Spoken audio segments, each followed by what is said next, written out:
Hi friends, ఎట్లున్నారు? నేనైతే బాగున్నా, మీరు కూడా బాగుండాలనుకుంటున్నా. రండి, వాళ్ళ కాకరకాయ వెరైటీగా వండడం నేర్పిస్తా మీకు. మసాలా కాకరకాయ అండి. దానికోసం ముందుగా స్టవ్ మీద ఒక గిన్నె పెట్టుకొని ఆ గిన్నె వేడైనాక అందులో పల్లీలు అయితే వేయాలి. మనకి ఎంత మసాలా కావాలనుకుంటామో అన్ని పల్లీలు వేసుకోవాలి. కాకరకాయ చేదు ఉంటుంది, మేము తినము అనే పిల్లలకు పెద్దలకైనా నేను చెప్పే విధానంగా చేసి పెట్టండి. మళ్ళీ మళ్ళీ కావాలని అడిగి మరీ చేయించుకొని తింటారు. ఒకసారి ట్రై చేయండి. రండి, ముందైతే పల్లీలు వేయించడం.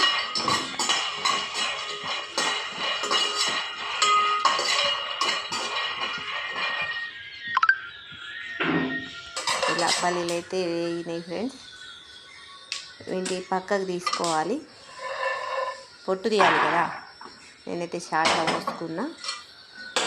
అదే గిన్నెలో ఎండు కొబ్బరి ముక్కలు చూడండి, ఎండు కొబ్బరి ముక్కలు వేయాలి. కట్ చేసినాయి చిన్న చిన్నగా, ఎందుకంటే మిక్సీ పట్టేటప్పుడు పెద్ద పెద్దగా ఉంటే మెత్తగా రాదు, బక్కలు బక్కలు ఉండిపోతాయి అక్కడ. ఇదిగోండి చూడండి, కొబ్బరి కూడా వేగింది. నేను డైరెక్ట్ జార్లోకి తీసుకుంటున్నా. ఆనియన్, ఇవి ఉల్లిగడ్డలు కట్ చేసిన, పెద్ద పెద్ద ముక్కలుగా కట్ చేసిన, అవి కూడా కొద్దిగా దూరగా వేయించుకోవాలి మసాలా కోసమే.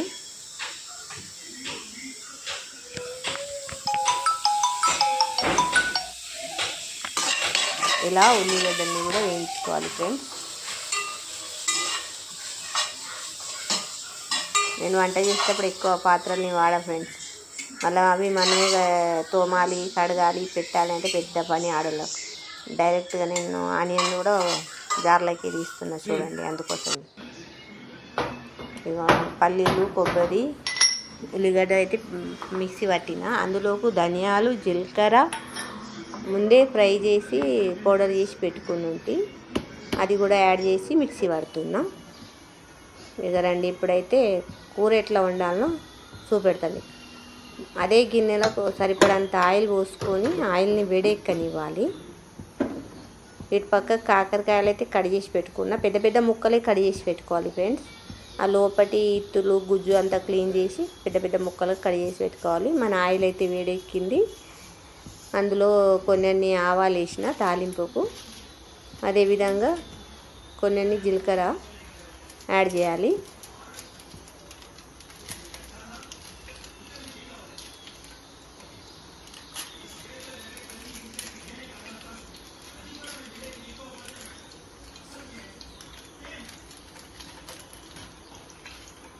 చూడండి, ఇలా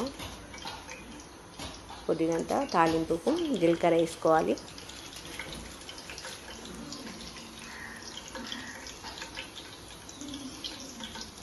అవి బ్రౌన్ కలర్లోకి వచ్చినాక చూడండి, కాకరకాయ ముక్కలు ఎట్లా ఇందులో వాటర్ పోసి, అందులో ఆ వాటర్లో ఉప్పు వేసి కడిగేసిన ముక్కల్ని వాటర్లో వేసి పెడతాను నేను. అట్లయితే కొద్దిగా చేదన్నది చచ్చిపోతుంది, బాగుంటాయి కాకరకాయలు కూడా.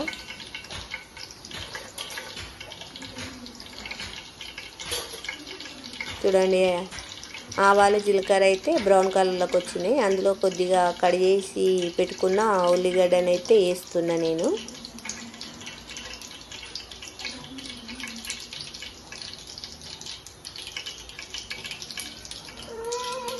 ఇదిగోండి ఇలా.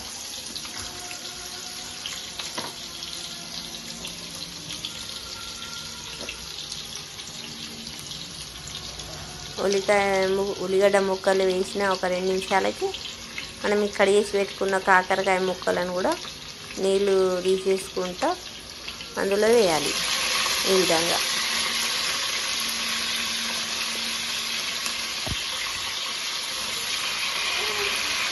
తీసి జాగ్రత్త వేయాలి.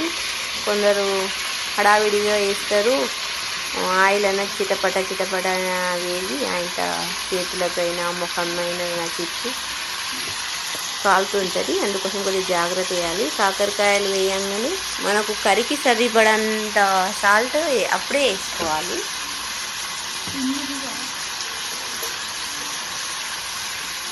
ఉప్పు అనేది ముక్కకు పట్టి మంచిగా ఉంటుంది అన్నమాట. లేకుంటే చేదు అనిపిస్తుంది ఉప్పు తర్వాత ఎత్తే. కాకరకాయలు వేయంగానే ఉప్పు వేస్తే చేదు అనేది రాదన్నమాట మనకు. ఇక దీన్ని అయితే ఒక 2 నిమిషాలు ఉడకనిద్దాం మూత పెట్టి. మంట చిన్నగా పెట్టుకోవాలి, సిమ్ములో పెట్టాలి స్టవ్. చూడండి కాకరకాయలు అయితే ఉడికిపోయినాయి. 2-3 నిమిషాలలో ఉడికేస్తాయి, బాగా టైం ఏం తీసుకో. చూడండి మెత్తగా అయితే ఉడికిపోయింది కాకరకాయలు.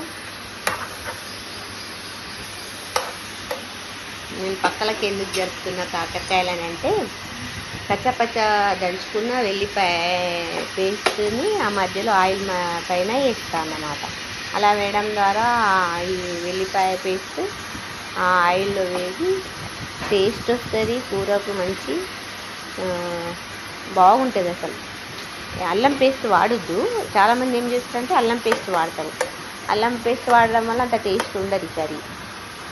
వాడొద్దని నేను అంటలేను, కానీ ఎల్లిపాయలు ఇలా దంచి కచ్చాపచ్చ దంచి వేస్తే ఎంత బాగుంటుంది అంటే కర్రీ అంత బాగుంటుంది. ఆ స్మెల్కే ఆకలి అవుతుంది ఫ్రెండ్స్, తినాలన్నంత ఇది అనిపిస్తుంటుంది. ఒక 2 నిమిషాలు మూత పెట్టిద్దాం. 2 నిమిషాల తర్వాత తీసేసి ఇలా కలుపుకోవాలి దాన్ని.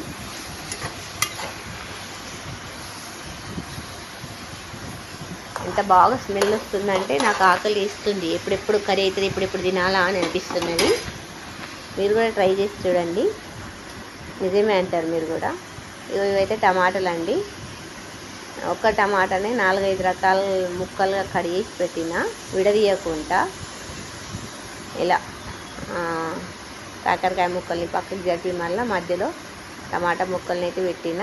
ఈ పచ్చిమిరపకాయలు కూడా మనం మధ్యలో ఘాటు పెట్టి వేస్తాం, అస్సలు అట్లా చేయొద్దు. ఒక్క మిరపకాయని 2 ముక్కలు చేసి వేసుకోవాలి మసాలా కూరలలో. ఎందుకన్నది నేను మళ్ళీ చెప్తా. ఇప్పుడైతే కొద్దిగా పసుపు వేద్దాం, కుక్కరికి సరిపడంత. పచ్చిమిరపకాయల ఘాటు పెడితే ఏమవుతుందని అంటే, అందులో ఉన్న విత్తులన్నీ బయటికి వచ్చేసి మన కడుపులోకి పోయి మంట మళ్ళా అంత వగేరా జరిగిపోతుంది అన్నమాట. అందుకోసమే మసాలా కూరలల్లో ఏమాత్రం పచ్చిమిరపకాయలు మధ్యలో ఘాటు వేసి వేయొద్దు, కట్ చేసి వేయాలి. కూరకు సరిపడంత కారం కూడా వేసుకోవాలి ఫ్రెండ్స్. ఎక్కువ కారం తినేటోళ్ళు ఎక్కువ వేసుకోండి, తక్కువ కారం తినేసేటోళ్ళు తక్కువ వేసుకోండి.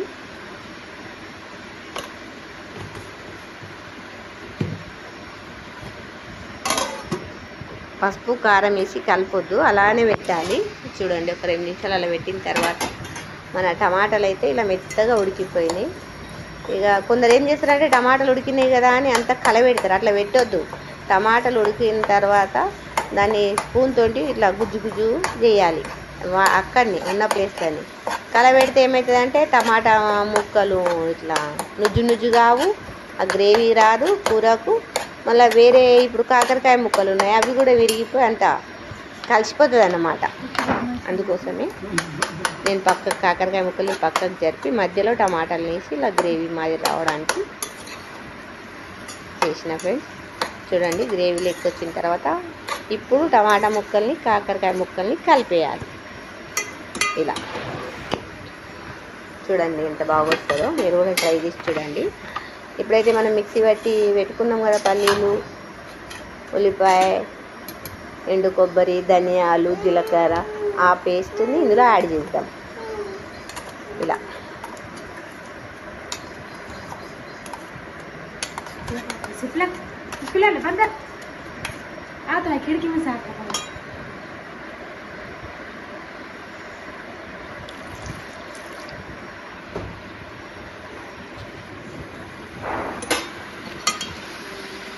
ఇలా అలా మసాలా కలిసేటట్టు ముక్కల్ని మెల్లగా కలుపుకోవాలి.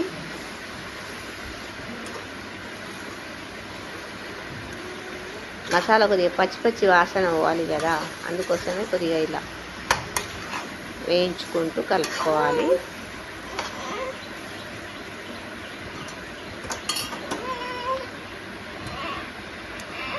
ఇక మిక్సీ జార్లో అయితే కొద్దిగా మసాలా మిగిలిపోయి ఉంటుంది కదా, దాంట్లో కొద్దిగా వాటర్ వేసి కలిపి అందులోనే పోసేయాలి. ఏమాత్రం నాకు వేస్ట్ చేయడం ఇష్టం ఉండదు. ఇలా గ్రేవీ లెక్క అయిపోతుంది కొద్దిగా వాటర్ యాడ్ చేయమని. ఇప్పుడు 2 నిమిషాలు దీన్ని మూత పెట్టి పెడదాం, ఎందుకంటే ఆ మసాలా అంతా పచ్చి పచ్చి వాసన పోవాలి. చూడండి, 2 నిమిషాల తర్వాత మసాలా ఉడికి ఈ విధంగా తయారవుతుంది. ఇప్పుడు దీంట్లో చింతపండు రసం పోస్తున్నా నేను. ముందే చింతపండు నానబెట్టుకొని పిసికి, మనం ఎంత పులుపు కావాలంటే అంత పులుపే వేసుకోవాలి. మేమైతే ఎక్కువ పులుపు యూజ్ చేయం, అందుకోసమే కొద్దిగానే పోసిన చింతపండు రసం.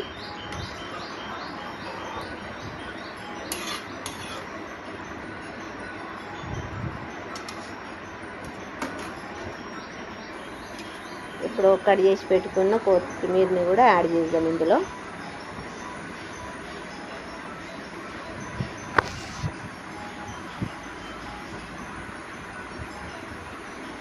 ఇంకొక 2 నిమిషాలు ఉడకనిద్దాం ఫ్రెండ్స్, మూత పెట్టేసి. చూడండి, ఇది మన కర్రీ అయితే ఆల్మోస్ట్ రెడీ అయిపోయింది. ఈ కాకరకాయ మసాలా కర్రీ చేదు ఉండదు, ఎంత బాగుంటుందంటే అన్నంలోకి కూడా బాగుంటుంది, దీన్ని చపాతీలోకి కూడా తినొచ్చు ఫ్రెండ్స్. చాలా అంటే చాలా బాగుంటుంది, టేస్టీగా ఉంటుంది. కాకరకాయ తినని వాళ్ళకు చేసి పెట్టండి. ఉంటా మరి, బాయ్.